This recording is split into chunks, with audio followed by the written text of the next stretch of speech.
കുറേ നാൾ ട്രിവാൻഡ്രത്ത് താമസിച്ച സമയത്ത് ഞാൻ കേട്ടിട്ടുണ്ട് ഇങ്ങനെ ഒരു വളവിനെ പറ്റി, സുമതി വളവ്.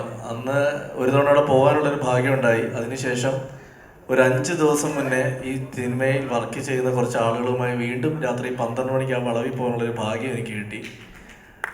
അടിക്കണ്ട, അതിനേക്കാൾ അടിച്ച് നെഞ്ചിടിച്ചിട്ട് ഞങ്ങൾ പോയത്.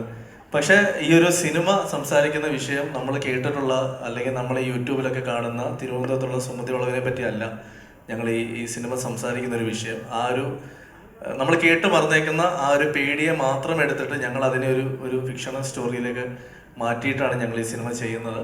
അതാണ് ഞാൻ എപ്പോഴും രാത്രിയാണ് കൂടുതൽ എഴുതാറുള്ളത്. പക്ഷേ ഈ സിനിമ ഞാൻ പകലിരുന്ന് എഴുതിയത്. കാരണം അത് എഴുതി വരുമ്പോൾ എനിക്ക് പേടിച്ചാൽ മാത്രമേ തിയേറ്ററിൽ ഇരിക്കുന്ന പ്രേക്ഷകർ പേടിക്കൂ, അല്ലെങ്കിൽ ഞാൻ കഥ പറയുമ്പോൾ വിഷ്ണു പേടിക്കും എന്നുള്ളതുകൊണ്ട് ഉറപ്പുള്ളതുകൊണ്ട് തന്നെ ഞാൻ രാത്രി എന്ന് എഴുതാൻ പോയില്ല. കാരണം എനിക്ക് നല്ല പേടി എനിക്ക് വരും. അതിന് പകരം പകൽ എഴുതിയിട്ട് ഇതിൻ്റെ റീവർക്ക് മുഴുവൻ ഞാനും വിഷ്ണുവും ചേർന്ന് രാത്രിയിലാണ് ചെയ്തത്.